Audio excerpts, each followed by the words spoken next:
अब इधर दूल्हे की बारात निकली है, मतलबी देवता आगे चले गए। बारात में ऐसा ही होता। अब इधर ध्यान दो, बैठ जाओ बेटा, ये बारात शिव जी की विराज जाओ, जानीवासा आपका। अब इधर आगे आगे दूल्हा, पीछे पीछे उनके सारे बाराती।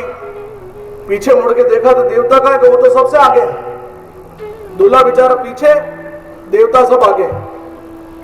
अपना मतलब ठाड़ वाड़ से चल रहे हैं। तो मैना ने देखा कि विष्णु चक्रधारी इतने सुंदर, कहा ये दूल्हा यही होगा कि नहीं। नारद जी बोले ये दूल्हा नहीं है, ये तो बाराती है। बाराती इतना सुंदर है तो दूल्हा कितना सुंदर होगा। मजा आ गया, आनंद।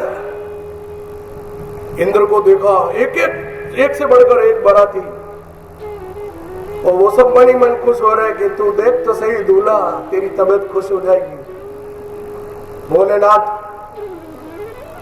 इधर वो अपने गणों से पूछ रहे, भोलेनाथ सीधे सीधे ये अपना आगे आगे क्यों चल रहे देवता, कि ये इनको पहले ठहरने की सब सुविधा चाहिए होती है ना महाराज, अपने क्या है। तो वो अच्छे महलों में सब जा के रुक गए। अब इनको कोई पूछने वाला ही नहीं कि महाराज अपने ठहरने की व्यवस्था का क्या है। तो नंदी ने कान में आके बोला, महाराज अपने तो ढूंढना पड़ेगा ना, शमशान किधर है यहाँ, कि ढूंढो ढूंढो। वहां जाके जितनी हड्डियां पड़ी थी उसकी माला बनाई, नरमुंडों की माला और लटका दी। अब ये बारात चल पड़ी है, इधर स्वागत की तैयारियां हो रही है। मैना ने थाली पकड़ के स्वागत की जो तैयारी करने की शुरुआत की है। पहले तो बारातियों को देख के खुश हो रही थी, और जो ही दूल्हा पहुंचा है, शिवजी जो ही मैना के सामने खड़े हुए हैं, उनके हाथ से थाली गिरी है और वो खुद ही बेहोश हो गई, धड़ाम।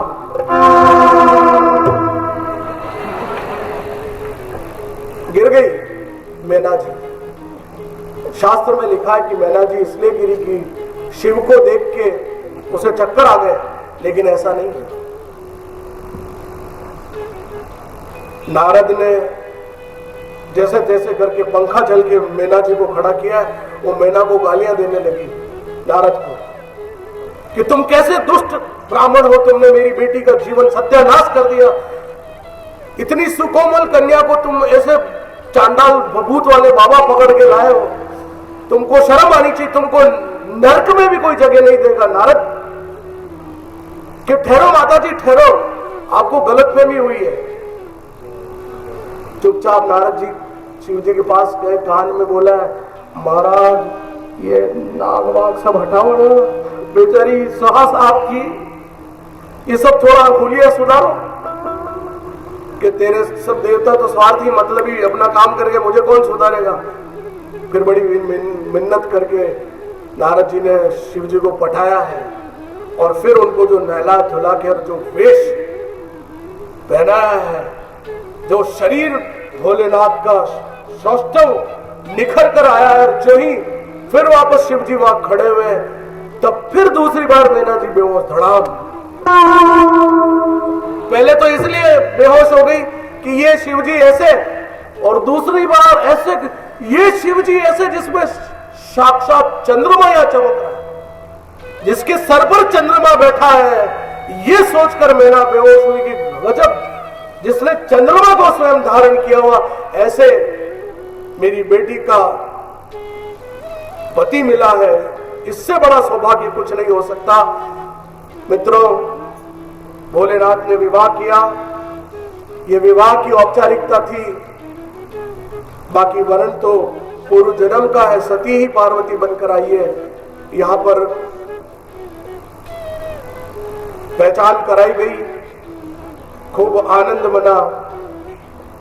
रामचरितमानस में यहां पर एक बहुत सुंदर बात कही, इसे समझने की बात है, क्योंकि कथा तो सबको पता है, राम जी के जन्म से लेकर सब कुछ पता है, लेकिन ये महत्वपूर्ण बात है। 4 ही फेरे हुआ करते थे, ये 7वां बाद में हो गए।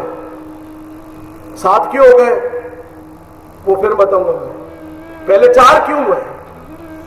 4 फेरे इसलिए, और 4 ही लिए भगवान शिव ने, धर्म, अर्थ, काम और मोक्ष। धर्म आधारित यदि अर्थ है, धर्म आधारित पैसा कमा रहे हो, और फिर काम में लिप्त हो अपने परिवार को आगे बढ़ाने में, तभी मोक्ष मिल सकता है। ये 4 फेरे हैं।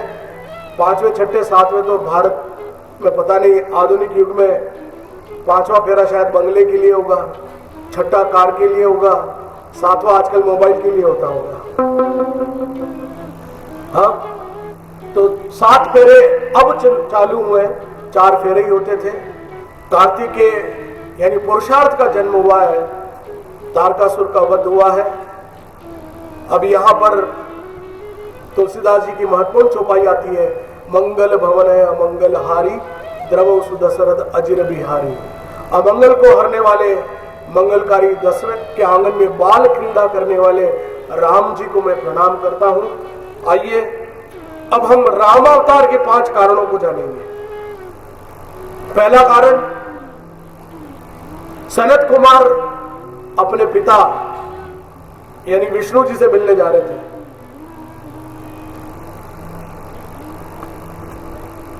अब वो ब्रह्मा, विष्णु, महेश तीनों एक जगह बैठे हैं, उनसे मिलने के लिए कौन किसको रोक सकता है?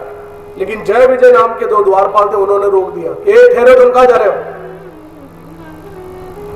कि तू कौन है भाई? हमारे अपने बाप से मिलने जा रहे, तू हमको रोकने वाला कौन है? कि नहीं, मेरा आज्ञा से नहीं जा सकते। तब उन सनत कुमारों ने उनको श्राप दिया कि तुम 3 जन्मों तक राक्षस हो जाओगे। तो बेचारे दोनों दौड़े दौड़े गए, महाराज क्या करें, ये हमको श्राप दे दिया आपके सनत कुमारों ने। तब भगवान विष्णु ने कहा कि तुम तीनों जन्म राक्षस तो बनोगे, लेकिन हर बार मैं तुम्हारा उद्धार करने के लिए आऊंगा। तब वराह अवतार, नरसिंह अवतार, भगवान ने कहा कि तुम तो तीन ही जन्म लोगे, मैं 4 लूंगा तुम्हारे लिए। राम अवतार और उसके बाद कृष्ण अवतार में भी इनका उद्धार किया है। तो पहला कारण, जय विजय को शाप होने के कारण राम को अवतार लेना पड़ा। दूसरा कारण, शंखचूड़ की पत्नी वृंदा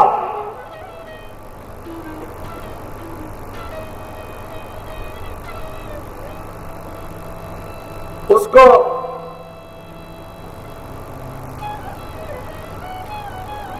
भगवान ने शील भंग किया। तो वृंदा ने उनको, चूंकि वो उसके पति के वेश में, यहां एक 2 उदाहरण, तुलसी और शंखचूड़। आप सब तुलसी माता का पौधा देखते हैं, तो शंखचूड़ का इतना प्रभाव था कि वो देवताओं को भी नष्ट कर सकता था, और युद्ध में उसने नष्ट करना शुरू किया। तो भगवान ने आगे आकर उसके कवच को हटाने के लिए, कवच ये था कि उसकी पत्नी सतीत्व की बड़ी कठोर थी, उसके सतीत्व को भंग करने के लिए जब उनका भंग हो गया तो उन्होंने कहा कि तुम्हारा सतीत्व भंग नहीं हुआ, तुम मेरी ही अर्धांगिनी हो। ऐसा करके भगवान विष्णु ने उसे वरदान दिया कि तुम हमेशा पौधे में तुलसी के रूप में पूजी जाओगी, और मैं पत्थर, चूंकि तुमने मुझे शाप दिया है शिला का, जिसे हम शालिग्राम बोलते हैं, उसके रूप में मुझे भी पूजा जाएगा, हम सदैव साथ रहेंगे। यहां जो वृंदा का उदाहरण है, वो जालंधर नाम का राक्षस था। उस वृंदा उसकी पत्नी थी, यहां पर उन्होंने, भगवान ने वेश बदलकर जैसा शंखचूड़ के साथ उनकी पत्नी के साथ किया, वैसा ही यहां पर भगवान ने उसके शील को हरण करके देवताओं को राक्षसों से बचाने का जो उपक्रम किया, उसने भी श्राप दिया कि महाराज आपको भी, आपने जिस तरह से ये कर्म किया है इसका आपको फल तो भुगतना पड़ेगा। और वो जो श्राप मिला उस वजह से भगवान को उसका उद्धार करने के लिए फिर से रामावतार के रूप में आना पड़ा। तीसरा महत्वपूर्ण कारण वो नारद का श्राप। एक दिन ऐसे ही बैठे थे नारद जी। ये बड़ा महत्वपूर्ण विषय है कि संत को कभी अहंकार नहीं होना चाहिए। जिस संत को, किसी भी व्यक्ति को ये अहंकार हो जाए कि मैं बड़ा हूं, ज्ञान का अहंकार हो जाए या तपस्या का अहंकार हो जाए, तो बस प्रभु फिर उस अहंकार को हर लेते हैं। नारद ने ऐसा ही किया, तपस्या करने बैठे थे। तपस्या करते करते अचानक इंद्र का सिंहासन डोलने लगा। इंद्र का सिंहासन डोला तो इंद्र चकित हुए, भाई ये क्या हो रहा है, गड़बड़ क्यों हो रही, कौन मेरे इंद्र को हरण करने वाला है इस स्वर्ग भूमि को। कि महाराज वहां नारद जी कुछ बहुत कठोर तपस्या कर रहे हैं, कि महाराज पता कराओ क्या कर रहे हैं। तो फिर कामदेव को भेजा। कामदेव गए, नारद वहां बैठे तपस्या कर रहे हैं। वही किया उसने जो कर रहा था, फूल फेंके, वो किया, सब किया, लेकिन नारद जी की तपस्या भंग नहीं हुई। लेकिन लीला है, नारद जी ने आंखें खोल के देख ली कि काम भाग गया है। बस ये माला हार, फटाफट अपनी तपस्या पर गर्व करके पहुंच गए। महाराज सबसे पहले तो एक ऋषि के पास पहुंचते हैं कि महाराज बहुत आनंद आ गया, क्या आप बड़े अकड़ में चल रहे हो नारद, क्या बात है, मैंने काम पर विजय प्राप्त कर ली है। कि क्या बात कर रहे हो, कि हाँ महाराज, क्या अच्छा मुझे तो कहा, आप एक काम करिए, शिव जी को मत कहना। कि क्यों, उन्होंने भी तो काम पर विजय प्राप्त की है, उनसे मत कहना। कहना था इसलिए नारद को कहा मत कहना, क्योंकि जब भी कोई काम नहीं करना तो उसको कहते ये तो कहना मत, किसी को, हाँ आप ये करके देखना, आपकी मम्मी कहेगी ये काम मत करना, वो जरूर करोगे। इस पोटली के हाथ मत लगाना, और इसमें कुछ भाल है, इधर उधर चेक कर ले, क्या है देख तो ले। ये तुम मेरे बैग में हाथ मत लगाना, आज कोई विशेष बात है, नहीं बस आप हाथ मत लगाना बस। तो वो जरूर खोल के देखेंगे, बाकी भले नहीं देखेंगे। नारद जी ने कहा ये जरूर साला चल रहा है, एक नंबर का झलोकड़ा है बाबा, इसकी ऐसी की तैसी अब मैं काम निपटाऊंगा। जाके शिव जी के पास कॉलर वॉलर ऊंचे करके, कॉलर तो नहीं हो गए, वो तो धोती पहनते थे, ऊपर तो ऐसे ही एक तारा लेके, कि महाराज नमस्कार, कि क्या हुआ महाराज, आपने जो काम किया वो मैंने बड़े अच्छे से कर दिया। कि क्या किया, कि मैंने काम पर विजय प्राप्त कर ली है। शिव जी मुस्कुरा दी है कि भाई काम पर विजय प्राप्त कर ली, बहुत अच्छा किया, लेकिन आप विष्णु जी को मत कहना। क्या बोला, विष्णु जी को मत कहना, ठीक है, विष्णु जी को नहीं कहेंगे। लेकिन नारायण नारायण पहुंच गए भजन करते हुए आनंद से, महाराज की जय हो। कि क्या हुआ महाराज, बड़ी जबरदस्त सूचना है। कि क्या, मेरी उपलब्धि से सारे ऋषि जले हुए, यहां तक साक्षात भोलेनाथ ने जो काम किया वो मैंने कर दिखाया, तो भोलेनाथ भी मनी मन कुड़ गए हैं। कि क्या हुआ, कि मैंने काम को भस्म कर दिया है। और वाह, आनंद आ गया। ऋषिवर, आपकी कीर्ति चारों महीमंडल में फैलेगी। नारद जी निकले हैं, कि अब आनंद आ गया, मैंने सबको सूचना दे दी, अब जो भी रास्ते में मिले उसे बोले मैंने काम पर विजय प्राप्त कर ली है। तो जितने शहर वो जानते थे वो तो घूम लिए, एक नया शहर नजर आ गया। वो देखो ये तो बड़ा सुंदर शहर है, वहां का राजा कौन है पता किया कि भाई यहाँ का राजा कौन है, यहाँ के राजा शील निधि महाराज। यार ये नाम तो पहली बार सुन रहा हूं कि महाराज ये तो, अब आप घूमने आते ही कहाँ है, आप बिजी रहते हैं, व्यस्त रहते हैं विष्णु जी की सेवा में, यहाँ कहाँ आते हैं? अच्छा तो मुझे मिलाओ ना महाराज से। तो महाराज से मिलाने ले गए। महाराज पहले से ही तैयार थे। और ऋषिवर आप पधारे, बहुत सुंदर, मेरी बेटी का हाथ देखिए ना। शील निधि ने, उनकी बेटी थी विश्व मोहिनी, क्या नाम था, विश्व मोहिनी को आगे कर दिया, इसका हाथ देखो, ये सब प्रक्रिया चल रही है। हाँ उसका हाथ आगे किया तो वो हाथ देख रहे कि मुझे हाथ फिरा रहे नारद मुनि। महाराज ये क्या कर रहे हो आप? कि मैं ये देख रहा हूं कि ये इसका जो पति होगा वो कभी नहीं मरेगा। क्या महाराज? क्या? और जो इसका पति होगा वो अखिल ब्रह्मांड का स्वामी होगा। अरे महाराज इतनी भाग्यशाली क्या मेरी बेटी कि महाराज इसका तो कल ही स्वयंवर है।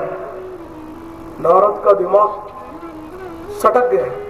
अरे वाह, ये विश्व मोहिनी की भाग्य रेखा ये कह रही है तो मैं ही क्यों नहीं शादी कर लूं इससे। लेकिन मैं ठहरा गंजा चोटीधारी, क्या करूं?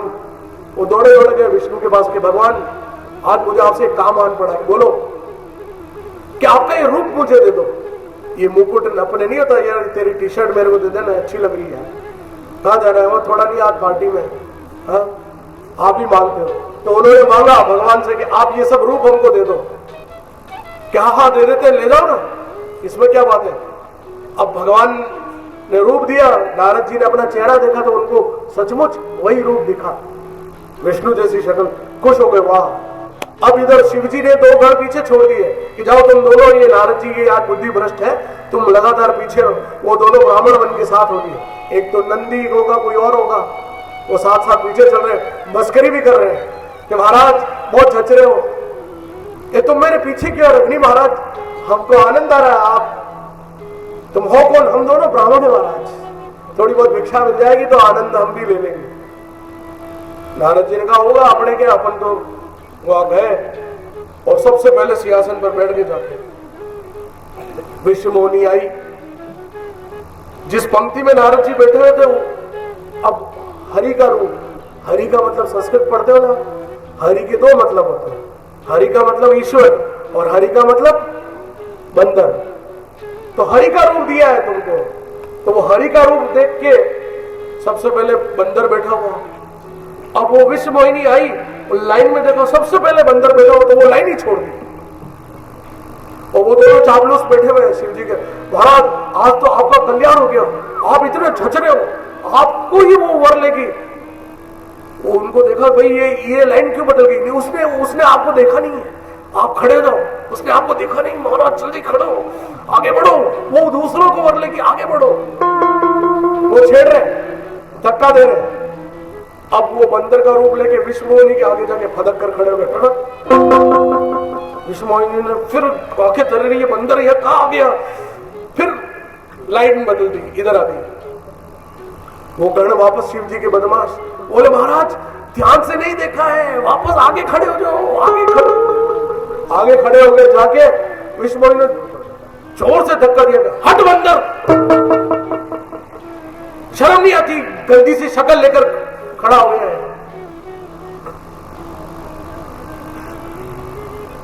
नारद जी को बड़ा गुस्सा आया, देखते ये क्या हो रहा है। इधर विश्व मोहिनी ने वहां पर सबसे सुंदर युवक को बैठे हुए देखा, उसके गले में जाकर वरमाला डाली है, और इधर नारद गुस्से से कांपते हुए उन दोनों ब्राह्मणों को पूछा, तुम कह रहे हो मैं जच रहा हूं, इतना सुंदर लग रहा हूं कि महाराज आपने शक्ल देखी, आईना देखा है?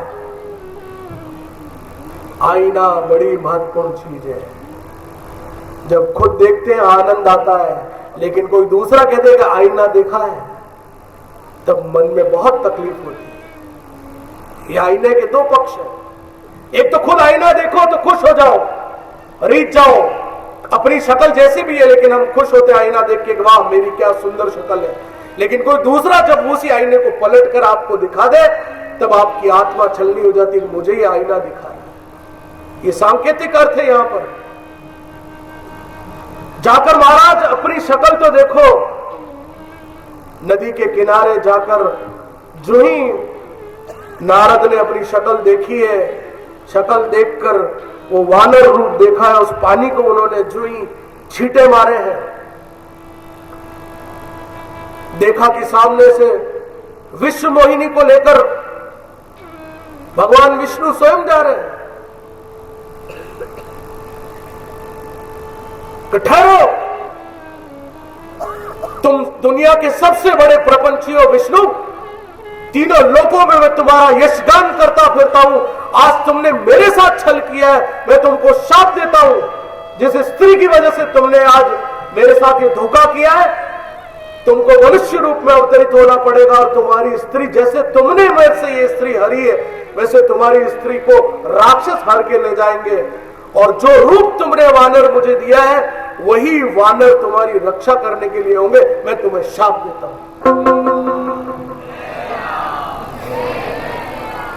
ये प्रभु की लीला थी। और जो ही नारद का क्रोध शांत हुआ है, न तो विश्व मोहिनी है, न शील निधि महाराज है, न वो नगर है, कुछ नहीं है, माया है। क्षमा करें महाराज, मैंने शाप तो दे दिया, गलती हो गई, माया उतरी। उन्होंने कहा कि आपको काम का अहंकार हो गया था, इसलिए मुझे ये करना पड़ा। इधर माया के रूप में भगवान ने जो अपनी रचना रची है, जैसे हम एक यात्रा करने जाते हैं, एक साथ चलो श्रीनाथ जी के दर्शन भी कर लेंगे, एक शादी भी अटेंड कर लेंगे, ये काम भी कर लेंगे। तो भगवान के अवतार के 5 बड़े कारण हैं। चौथा कारण है मनु, जो पहले मनुष्य इस धरती पर प्रकट हुए, मनु और शत्रुपा, उन्होंने तपस्या की। भगवान साक्षात प्रकट है, बोला कि भगवान आप जैसा हमको पुत्र प्राप्त हो। भगवान चक्कर में पड़ गए, मेरे जैसा पुत्र तो कौन होगा। तो उन्होंने कहा मेरे जैसा पुत्र कोई नहीं हो सकता, मैं ही तुम्हारा पुत्र के रूप में आऊंगा। जब तुम दशरथ बनोगे, जब तुम कौशल्या के रूप में होगी, तब वो निवेदन किया है कि प्रभु मुझे चतुर्भुज रूप में मत मिलना, बाल रूप में ही मिलना। यहां शत्रुपा ने तपस्या की। ये चौथा कारण। 5वां कारण सत्यकेतु के 2 पुत्र थे, प्रताप भानु और अरिमर्दन। इन दोनों ने, वो बड़े प्रतापी थे, लेकिन इन दोनों के वंश को नष्ट करने के लिए एक राक्षसों ने एक स्वांग रचा, कपट मुनि का वेश धारण किया। ये प्रताप भानु और शिकार के वक्त पहुंचे और ये गप्पे मार रहे थे। ये सब छल प्रपंची है, गप मार रहे हैं कि महाराज 1000 ब्राह्मणों को भोजन कराना पड़ेगा तो तुम इस पूरे ब्रह्मांड के राजा हो जाओगे। क्या हाँ, लेकिन 1000 का भोजन कहां से तैयार होगा, हम हैं, तैयार करो। उन्होंने गौमांस उस भोजन में मिला दिया, ब्राह्मणों को भोजन कराना शुरू किया। आकाशवाणी भी, ब्राह्मणों ठहरो, जिस भोजन को तुम कर रहे हो इसमें गौमांस मिला हुआ है, तुम्हारा धर्म भ्रष्ट हो जाएगा। तब उन ब्राह्मणों ने उसको शाप दिया प्रताप भानु और हरिवर्धन को कि तुम लोगों ने हमारे साथ जो किया है कि जाओ तुम्हारा सारा कुल नाश हो, और तुम दोनों भाई हरिवर्धन और प्रताप भानु तुम दोनों राक्षस के रूप में पैदा होंगे। तब उन्होंने भोलेनाथ से प्रार्थना की है, उन्होंने उनको वरदान दिया कि भगवान विष्णु साक्षात राम के रूप में अवतरित होंगे और तुम्हारा उद्धार करेंगे। इस तरह ये 5 रामावतार के कारण आइए हम 1 मिनट कीर्तन करते हैं और उसके बाद राम जन्म की तैयारी शुरू करते हैं। फिर हमारी कथा ठीक समय पर, जो समय दिया उस पर हम विश्राम करेंगे। कीर्तन में जो लोग कीर्तन नहीं करेंगे उनको कथा का फल नहीं मिलता है। कोई सुनो, रुकना तबला। भागवत में एक प्रसंग है, सुनना। भागवत में एक जगह लिखा है कि भगवान आपको पाने का क्या मार्ग है? नारद ने पूछा। सुनिए इसको, उन्होंने क्या बात बोली, ध्यान से सुनना। नाहम बसामि वैकुंठे योगी नाम हृदये च मत भक्ता यत्र गायत्री तत्र तिष्ठामि नारद।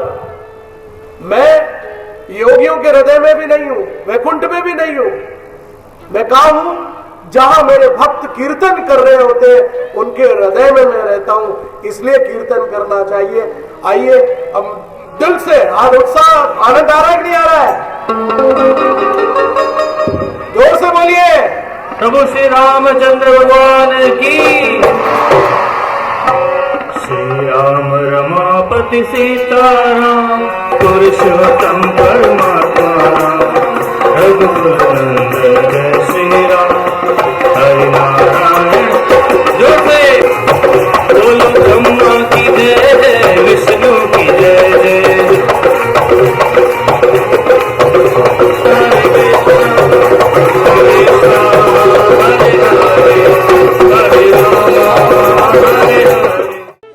महाराज बनु के इक्ष्वाकु हुए, ककुत्स बड़े प्रसिद्ध राजा हुए। इसी से त्रिशंकु पे हरिश्चंद्र, रोहित और 8वीं पीढ़ी में जाकर सगर हुए, जिनके 60,000 पुत्र हो गए। इंद्र ने इस अश्वमेध यज्ञ का घोड़ा चुरा कर कपिल के आश्रम में बांध दिया। बीच में क्या हो रहा है यहां? इधर बीच में इस तरफ आवाज नहीं चाहिए। सगर के पुत्र कपिल मुनि के आश्रम में जाते हैं, उनकी तपस्या भंग करते हैं। वो सोचते घोड़ा इन्होंने बांधा है, उनको जलाकर भस्म कर दिया जाता है। तब उनके उद्धार के लिए अंशुमान ने तपस्या की, फिर दिलीप ने की, फिर भगीरथ ने की। भगीरथ ने प्रयत्न करके पूछा कि इनका उद्धार कैसे होगा, कि गंगा को लाना पड़ेगा। इसलिए भगीरथी प्रयत्न, एफर्ट्स इसीलिए बोला जाता है क्योंकि भगीरथ ने गंगा को लाने के लिए बड़ी कठोर तपस्या की। अब गंगा आने को तो तैयार है, लेकिन उसके वेग को सहन कौन करे? इसलिए भगवान शंकर से प्रार्थना की।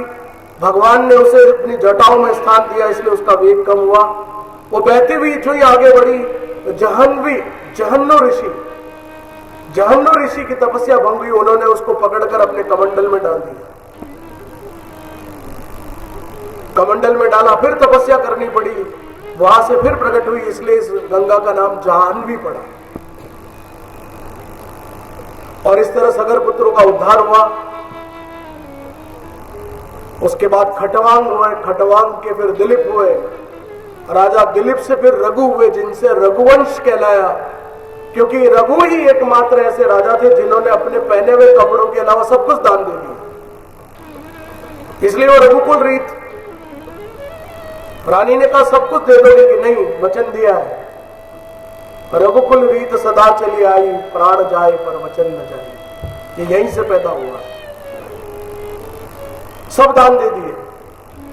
रघु से अज हुए, अज से दशरथ हुए। दशरथ के कोई बेटा बेटी नहीं, पुत्र कामेष्टि यज्ञ किया गया, श्रृंगी ऋषि को बुलाया गया। और श्रृंगी ऋषि का आश्रम उदयपुर की चीरवा गांव से ऊपर की ओर जब जाते हैं, वहां श्रृंगी ऋषि का आश्रम है। कहते कुछ समय के लिए श्रृंगी ऋषि वहां पधारे थे। मूल आश्रम नहीं है, हर क्षेत्र में है श्रृंगी ऋषि के आश्रम, लेकिन यहां कुछ समय रहे। उन्होंने यज्ञ करवाया, यज्ञ में से अग्निदेव प्रकट हुए। अग्निदेव ने खीर से भरा हुआ पात्र दिया है, आधा कौशल्या को दिया है और आधे में से 2 भाग एक केकई और एक सुमित्रा को दिया है। केकई शुरू से ही गड़बड़ थी, उसने कौशल्या को इतना ज्यादा दे दिया ये समझ के वो फेंका, नहीं लेती जाओ। राजा थोड़ा वॉल्यूम, वो खीर ऐसा कहते हैं कि चील ने झपट्टा मारा, खीर थी, चील ने झपट्टा मार लिया। वो चील उसको लेकर ईश्वर की कृपा से इधर अंजनी पर्वत पर माता आंजनेय प्रार्थना कर रही थी, तो पवन पुत्र हनुमान का जन्म कैसे हुआ, उसमें से एक घटना यह भी है कि वो खीर का अंश वो चील ने ऊपर से छोड़ा और वो माता अंजना के हाथ में पड़ा, और ये पवन देव की कृपा थी कि वो वहां तक उसको लेकर आए। वो खीर उन्होंने ग्रहण की, इसलिए हनुमान और राम भाई हुए। तो अंजना देवी के हाथों में वो प्रसाद मिला। सुमित्रा ने बड़े प्रेम से समझाया, माता ऐसा नहीं करते, और केकई को अपने हिस्से में से थोड़ी खीर दी।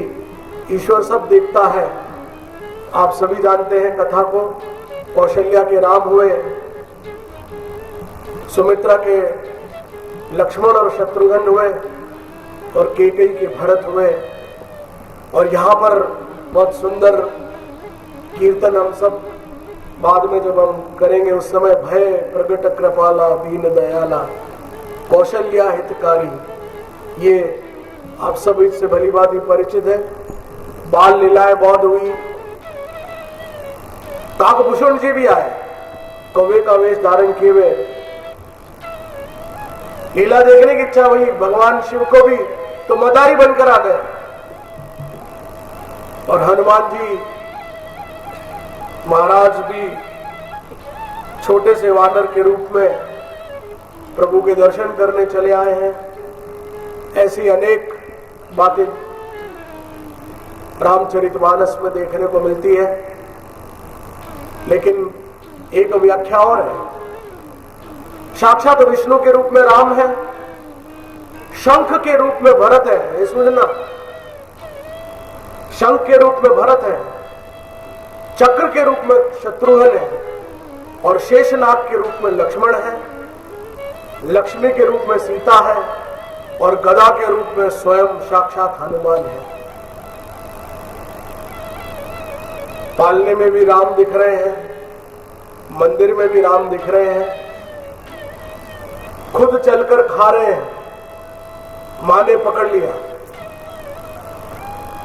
जो ही मां ने पकड़ा है, भगवान ने चतुर्भुज रूप दिखाया है। विराट स्वरूप देखकर माता कौशल्या ने हाथ जोड़कर निवेदन किया है, मैंने आपको इस रूप में नहीं चाहा था। बहुत सुंदर बात की मां ने, मेरे घर में आप शिशु रूप में ही आएंगे, मर्यादा पुरुषोत्तम है। उसके बाद भगवान ने चतुर्भुज रूप कभी नहीं दिखाया, मनुष्य बनकर रहे। मानव मात्र की कोई गाथा यदि हो सकती है तो राम कथा हो सकती है। यहां वो प्रसिद्ध चौपाइयां आती है, गुरुग्रह गए पठन रघुराई, अल्पकाल सब विद्या आई, जाकी सहज श्वास श्रुतिचारी, सो प्रभु पढ़े कौतुक भारी। यहां पर सारे ज्ञान के भंडार महर्षि महामुनि विशिष्ट के आश्रम में सा विद्याया विमुक्ते का पाठ पढ़ा है। तभी विश्वामित्र आते हैं, दशरथ से राम लक्ष्मण को मांगते हैं। अब ये एक बात समझना बच्चों, इनको क्यों हो रही है? विश्वामित्र इस सारी राम कहानी के पार्श्व नायक है। ये समझना, ये एजुकेशन की बात है, यहाँ बड़े बुजुर्ग भी बैठे हैं, वो भी समझे। इस राम कथा में यदि महानायक राम है तो इस कहानी के पार्श्व नायक विश्वामित्र है। और ये विश्वामित्र कौन है, ये कल हम चर्चा करेंगे। फिलहाल आप समझ लीजिए कि विश्वामित्र खुद सक्षम है, लेकिन उसको एक ऐसे नायक की जरूरत है जो सारे राक्षसों का संहार कर सके, यात्रा प्रारंभ कर सके एक जगह से, और अंत लंकापुरी पर जाकर सारे बीच के राक्षसों का नाश करने के लिए एक योजनाबद्ध तरीके से एक परफेक्ट प्लानिंग किसी व्यक्ति ने की, तो वो विश्वामित्र थे। आए हैं, रिक्वेस्ट करी, प्रार्थना करी कि महाराज आपके दोनों बेटे दो। उनको जरूरत नहीं थी, लेकिन वो उस माध्यम से काम कराना चाहते थे। बड़ी अनुनय विनय के बाद, वशिष्ठ से चर्चा करने के बाद राम और लक्ष्मण को विश्वामित्र के साथ भेजा है। मार्ग में ताड़का का वध किया है, ताड़का नाम की असुरी का वध किया है। यज्ञ शुरू हुआ है, मारीच और सुबाहु। अब आप समझना इसको ध्यान से, बहुत इंपॉर्टेंट बात है। सुबाहु को आकाश में जला दिया और मारीच को बिना फल का तीर कितनी जोर से मारा है, वो जाकर गिरा है कहां, जहां पर सोने का मृग बनकर वापस आ सके। अब आपकी जानकारी के लिए मैं बता देना चाहता हूं, वो मायावी राक्षस था, वेश बदल सकता था। अब ये माया मुझे भी चलो अच्छा है, आप सबने एक अवसर दिया कि मायावी राक्षस जाके गिरा है मुंबई में। ये माया नगरी इसलिए इसका नाम माया नगरी था, यानी रूप बदल बदल के, और आज भी माया नगरी वही काम कर रही है। देख लीजिए, रूप बदल बदल के चित्रपट पर आ रही है, इसलिए माया नगरी उसका नाम है, मारीच की वजह से। हम सोच रहे माया नगरी का मतलब फिल्म नगरी है, ये माया उस समय से चल रही है, ये फिल्में तो अब बननी शुरू हुई, यानी जगह का, स्थान का बड़ा प्रभाव होता है। ये माया नगरी यथावत जारी है। मारीच वहां जाकर गिरा है, इधर दूसरा यज्ञ चल रहा है, स्वयंवर किया जा रहा है। इन सारे राक्षसों का नाश कर विश्वामित्र इनको लेकर जाते हैं। मार्ग में जनकपुरी पड़ती है, मिथिला नरेश।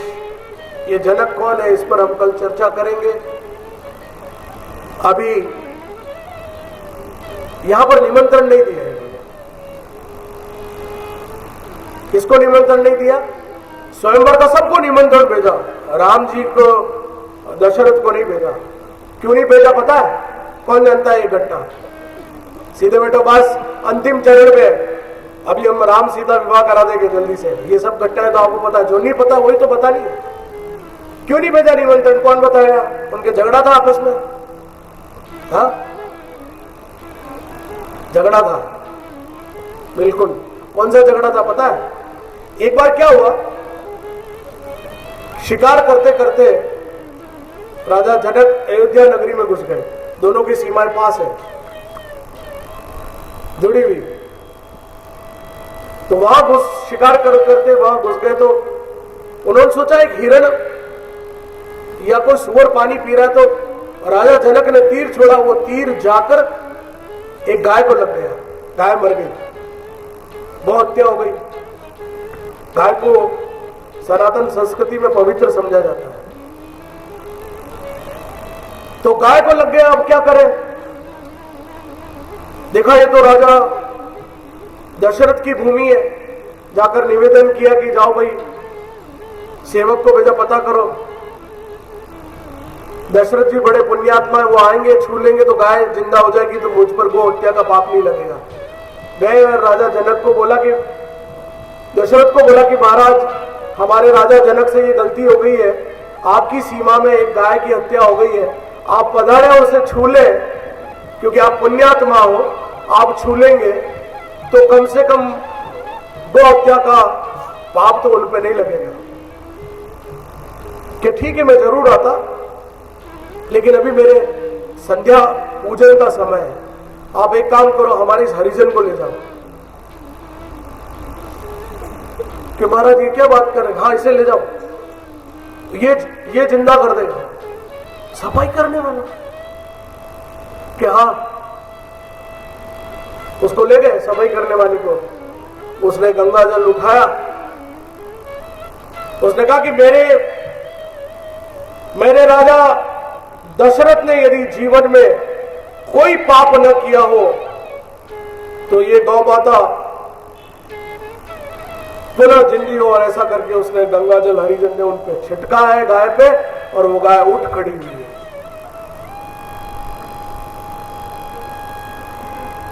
तो राजा दशरथ के घर का एक सफाई कर्मी इतना प्रभावी है, इसलिए उन्होंने स्वयंवर का निमंत्रण वहां नहीं भेजा कि साल कहीं आज भी गड़बड़ हो गई, महाराज आज भी किसी को दूसरे को व्यस्त होने के कारण किसी और को भेज देंगे तो ये तो गड़बड़ हो जाएगी, इसलिए नहीं भेजा निमंत्रण कि आज भी राजकुमारों की वजह किसी को भेज देंगे तो। लेकिन विश्वामित्र प्लानर है तगड़े, योजक कौन है? विश्वामित्र। वो ले गए उनको, रास्ते में जा रहे हैं, उनको कुछ कहा नहीं, यही कहा कि ये जा रहे हम, ये भी हमारे यजमान हैं राजा जनक, चलिए मिले। रामचरितमानस में बहुत सुंदर उल्लेख है, मां सीता राम जी को देखती हैं उस वाटिका में, दो वाटिकाएं हैं, ये पुष्प वाटिका है, वो अशोक वाटिका है। दोनों वाटिकाओं का जिक्र रामचरितमानस में। अशोक वाटिका में रावण है और पुष्प वाटिका में राम है। राम जी को देखकर मुग्ध हो जाती है। मुग्ध होना मतलब हतप्रभ, अरे वाह क्या सुंदर, मुग्ध होना, ऐसा वासना नहीं है, मुग्ध हो गई।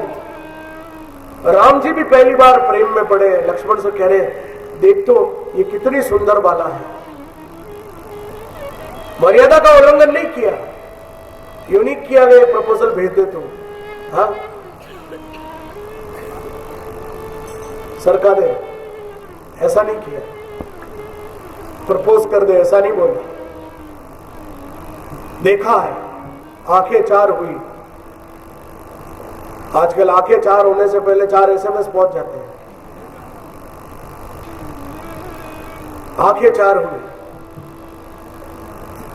वहां बहुत सुंदर रसों का वर्णन है जिसके मैं विस्तार पे नहीं जाना चाहता, आप सभी को पता है। धनुष ये हो सकता, कोई ब्याह के ले जा नहीं सकता। राजा जनक ने जब ये शब्द कहे, लक्ष्मण शेष नाग तो वहीं है, क्रोध में फूंफकार मारने लगे, ऐ जनक ठहर, किसको कह रहा है? तेरी जबान क्यों नहीं जल गई? तुझे पता है जहां हम क्षत्रिय रघुवंशी बैठे हो वहां इस तरह की बात करना घोर अपराध है। ऐसे धनुष हम खिलौनों की तरह उठाकर तोड़ मरोड़ कर फेंक देंगे। रुक, विश्वामित्र बालक ढक जा, रुक जा भाई, शांति रख, शांति रख। इशारों ही इशारों में विश्वामित्र ने इशारा किया है राम जी को। राम जी ने उस धनुष को उठाने की भी जरूरत नहीं समझी, वो स्वतः हाथ में आता है, टंकार करके उस धनुष को जो ही खींचा है वो 2 टुकड़ों में हुआ है। अब ये 2 टुकड़ों में क्यों हुआ? क्षत्रिय का धर्म है कि यदि प्रत्यंचा खींचेंगे तो बाण उस पर चढ़ाकर किसी न किसी लक्ष्य को भेदना अवश्य होता है, और चूंकि अब इसमें बाण नहीं है इसलिए इस धनुष को तोड़ना जरूरी है। राम जी ने धनुष को उठाया है, बाहर घोर गर्जना हुई है और धनुष 2 टुकड़ों में विभक्त हुआ है। चारों तरफ से जयकार के नारे हुए हैं, बोलिए प्रभु श्री रामचंद्र भगवान की। यहां पर सीता जी ने प्रसन्न होकर वरमाला लेकर आई है, लेकिन अब आप दूसरा ड्रामा शुरू होता है जो रोज होता है आजकल। अब वरमाला उठा के राम जी ने तो सीता जी को पहना दी। अब सीता जी को राम जी को पहना नहीं तो वो राम जी थोड़े लंबे, वो और ऊंचे ऊंचे हो, वो माला पहना है तो कूदने से तो नहीं। एक बार ट्राई करी, 2 बार ट्राई करी, लक्ष्मण देख रहे ये क्या हो रहा है। उन्होंने एक चतुराई करी, वो जाके राम जी के चरण स्पर्श करने लगे लक्ष्मण, और जो ही राम जी ने आशीर्वाद देने के लिए नीचे झुके, सीता जी ने तुरंत उनको माला पहना।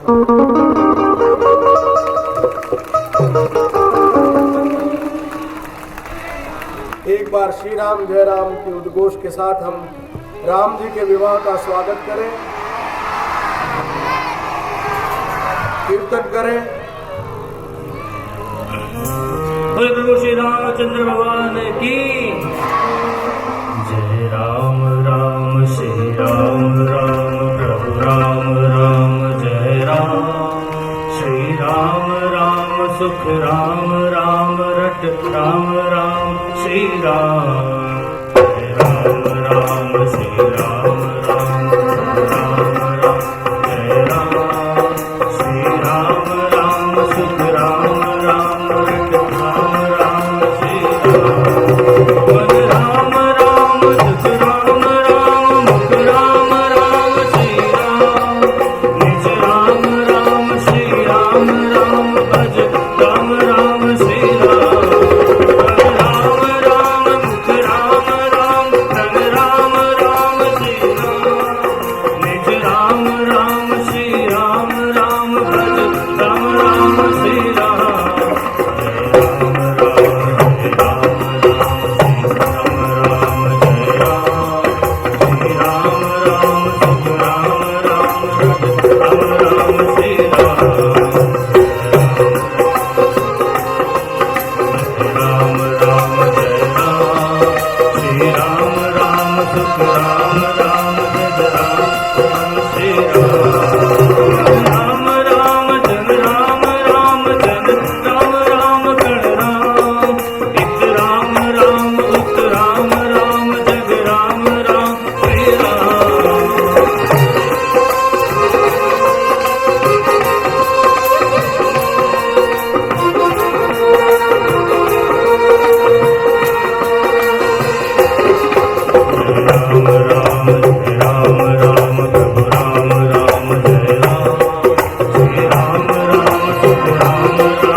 जय राम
चलिए आइए लक्ष्मण जी चरण छूइए राम के।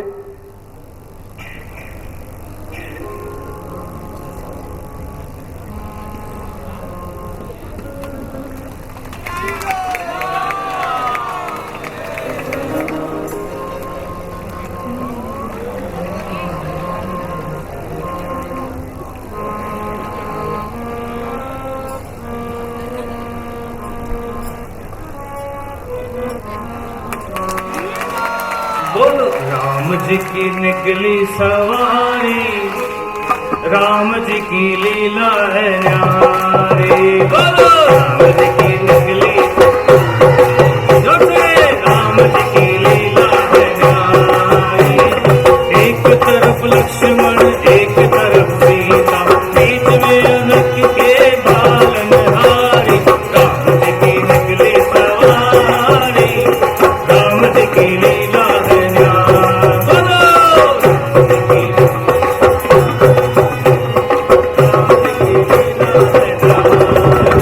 रामचंद्र भगवान की। इसी बीच प्रसंग आप सबको ध्यान में है, परशुराम का आगमन होता है। लक्ष्मण जिस समय धनुष तोड़ा गया था एक कोने में खड़े हो जाते हैं, क्योंकि वो शेष नाग है, इसलिए ये धनुष उठाते वक्त संतुलन पृथ्वी का न बिगड़े, इसलिए कोने में जाकर अपने पांव के अंगूठे से वहां पर दबाव बनाते हैं। ये परशुराम जिन्होंने इस भूमंडल पर क्षत्रियों का नाश किया, कश्यप मुनि को अपनी सारी जमीन राजपाट सब दे दिया, तब कश्यप मुनि ने परशुराम से कहा कि अब सब दान दे चुके, अब जाओ, तुम्हारे लिए कोई जगह नहीं। क्रोधी तो थे ही परशुराम, जाकर समुद्र को बोला कि मुझे जगह दे। तब समुद्र ने कहा कि अपना परशु फेंको, जहां तक तुम परशु फेंक सकोगे वो जगह मैं तुमको दूंगा। भौमन तक वो जगह समुद्र ने, जिसे आप कन्याकुमारी कहते हैं, वहां समुद्र ने उसके बीच परशुराम को जगह दी।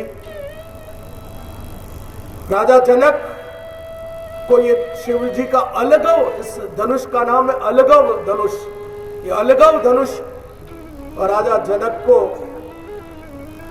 परशुराम ने दिया। आनंद रामायण में प्रसंग आता है कि चलते वक्त धनुष भंग के बाद विष्णु का जो धनुष था वो परशुराम ने राम जी को दिया कि मैं कैसे मानूं कि तुम विष्णु हो, प्रत्यंचा खींचो। तब प्रत्यंचा खींचकर उस पर तीर जो खींचा है, बोला मैं क्षत्रिय हूं, अब ये तीर कहीं न कहीं तो लगेगा, मैं इसे खाली नहीं छोड़ सकता। तब परशुराम ने कहा कि मैंने क्षत्रियों का नाश किया है, वो सारा पाप मुझ में है, उस पाप को नाश करने के लिए तीर मुझ पर चलाओ। तो कहते हैं कि राम जी ने फिर वो तीर परशुराम के पापों को नष्ट करने के लिए वहां चलाया है। परशुराम और लक्ष्मण में जो संवाद हुआ है उसकी रामचरितमानस में बहुत सुंदर व्याख्या की गई है, लेकिन यहाँ राम जी ने एक बहुत सुंदर बात कही लक्ष्मण को कि संत का अनादर नहीं करें। कथा विराम दे रहा हूं, उससे पहले एक सुंदर प्रसंग समझ लीजिए। सीधे बैठे, आनंद आ रहा है कि नहीं आ रहा है? तो बस अब ये आनंद के अंतिम क्षणों का आनंद लीजिए। दुर्वासा का एक बार अपमान किया था कृष्ण ने, तब दुर्वासा ने कृष्ण को कहा कि जाओ एक गरम खीर लेके आओ। गरम खीर लाके कहा कि अब इसे अपने शरीर पे मलो। गुस्से में थे वो, कृष्ण ने कहा ये क्या कर रहे हैं, लेकिन वो शाप कभी कभी उपहार बन जाता है। वो पूरी खीर शरीर पे मल दी कि शरीर पे मल दी कि हाँ मल दी महाराज। तब उन्होंने अपनी आंखें खोली, कृष्ण को कहा कि तुमने क्या गलती कर दी, कि क्या महाराज, कि तुमने जो खीर मली इससे तुम अभेद हो जाओगे, तुम्हें कोई भेद नहीं सकेगा, लेकिन तुमने गलती करी, तुमने अपने तलवों में खीर नहीं लगाई, तलवों में खीर नहीं लगाई है। और यही कमजोरी भगवान कृष्ण की सबसे बड़ी कमजोरी साबित हुई। एक शिकारी ने तीर चलाकर भगवान कृष्ण को तलवे में ही तीर मारा है और उसी से भगवान कृष्ण की मृत्यु हुई है। संत का अपमान नहीं। राम जी ने कहा, भ्राता लक्ष्मण कभी संत का अपमान नहीं करे। राम विवाह हुआ है, राजा दशरथ तक सूचना गई है। आज 2 विवाह आपने देखे, शिव विवाह और राम जी का विवाह। आनंद लिया। आज की कथा यही, वाणी को मैं यही विश्राम देता हूँ।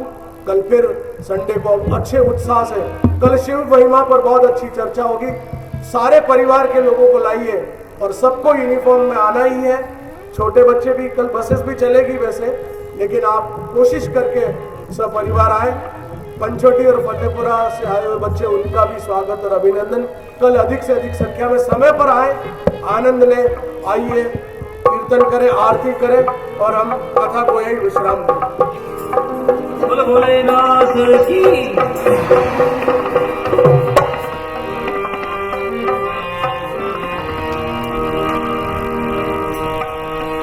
सबसे ऊंची प्रेम सगाई, सबसे